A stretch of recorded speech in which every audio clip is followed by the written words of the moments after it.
দর্শক, আখাউড়া স্থলবন্দরে ভারতগামী যাত্রীদের কাছে রয়েছে দীর্ঘ লাইন। সেখানকার সবশেষ খবর জানাতে সরাসরি যুক্ত হচ্ছেন সহকর্মী সাদ্দাম হোসেন। সাদ্দাম, ভারতগামী যাত্রীদের কেন দীর্ঘ লাইন হয়েছে, কি বলছেন বন্দর কর্তৃপক্ষ?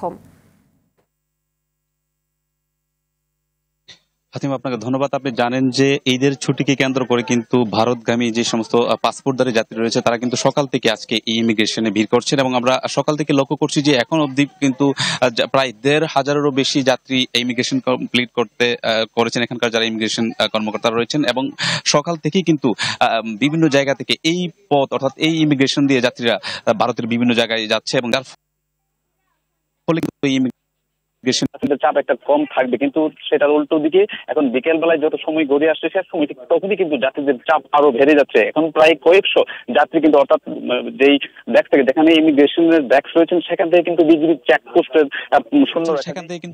চেকপোস্টের শূন্য রাখা যে এখান পর্যন্ত কিন্তু দীর্ঘ লাইন পাসপোর্টধারী যাত্রীদের রয়েছে এবং পাসপোর্ট অন্যান্য দিনের থেকে আজকে দ্বিগুণ পাসপোর্টধারী যাত্রী হওয়ার ফলে কিন্তু এই অতিরিক্ত যাত্রী হওয়ার ফলে কিন্তু আজকে মূলত এই সমস্যার সৃষ্টি হয়েছে। অন্যান্য দিনে ৫০০ থেকে ৬০০ যাত্রী এই পথ দিয়ে পারাপার হতো, যার ফলে আজকে প্রায় দ্বিগুণ কিংবা ৩ গুণের যাত্রী বেড়ে যাওয়ায় যার ফলে কিন্তু যাত্রীদের একটু সমস্যা হচ্ছে। তবে এখানকার যাত্রীদের সাথে একাধিক যাত্রীদের সাথে আমি কথা বলেছি, তারা যেই অভিযোগটা জানাচ্ছেন সেটা হচ্ছে যে এই ইমিগ্রেশনের যেই ৩টি ডেস্ক রয়েছেন এই ডেস্কের কারণে তারা এই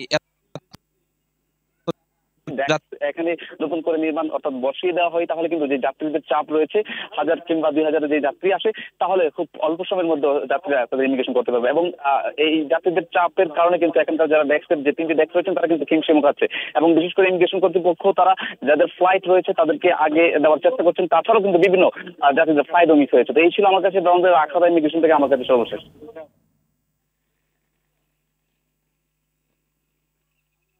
ধন্যবাদ।